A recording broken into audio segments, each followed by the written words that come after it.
Hey, this is Alan Curtis Meisner, otherwise known as the Dragonmancer. And of course, as ever with me are my lovely assistants, the tortoise, the mouse, and the eagle.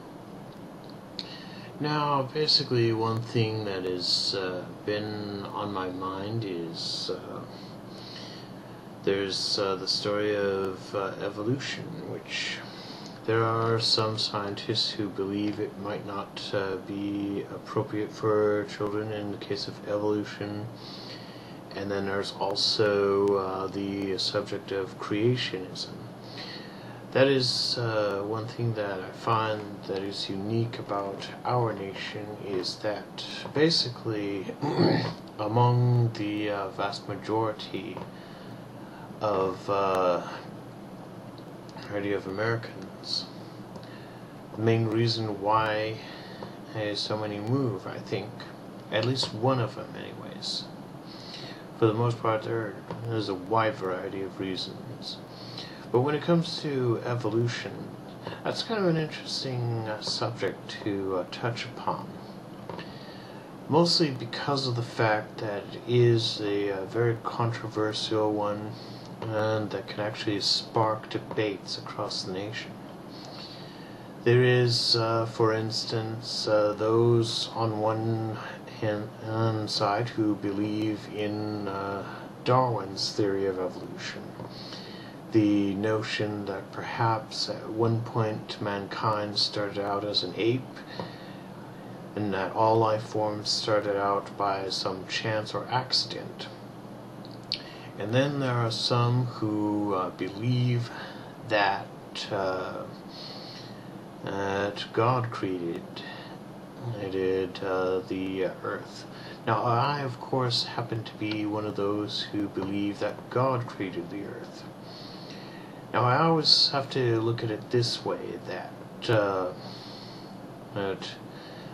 because when you really think about it, I once walked in the shoes of an evolutionist myself, so I understand where they're coming from, and I understand to some degree their resolve.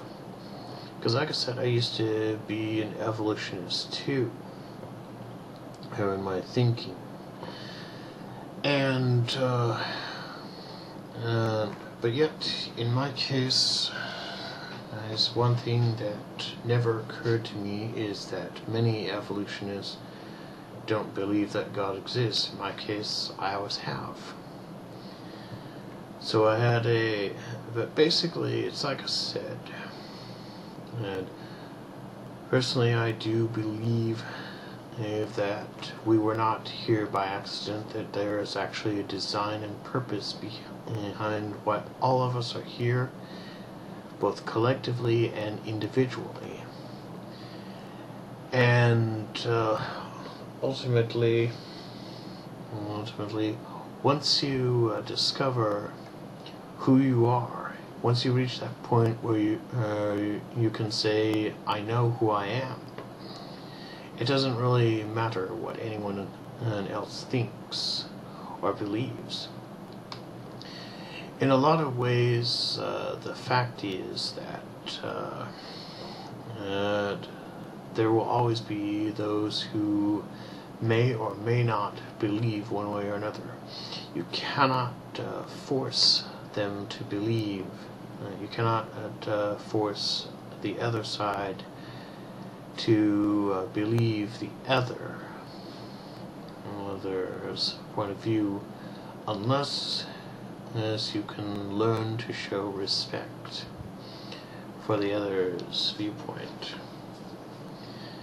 And once you're able to see the other's viewpoint, like walk a mile in your shoes, then it'll be there. It's just like Stephen R. Covey's habit. First is to seek to understand, and then seek to be understood.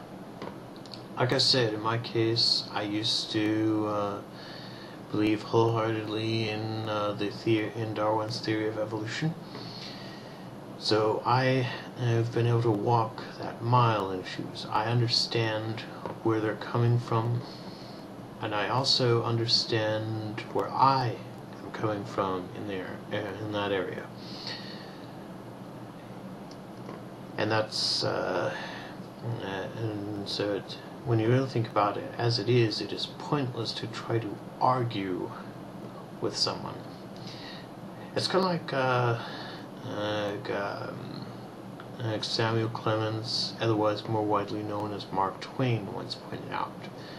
Don't argue with idiots, because they will drag you down to their level and beat you with experience. Now, note that I did not say who was an idiot, because the reality is they don't come from one side or the other, they come from both sides. Okay.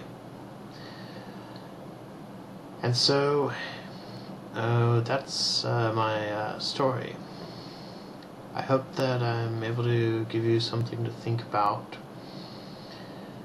Like I said, to truly understand the other's issue, try stepping outside of yourself for a moment and then try to see the other's viewpoint. Thanks for watching and have a nice night.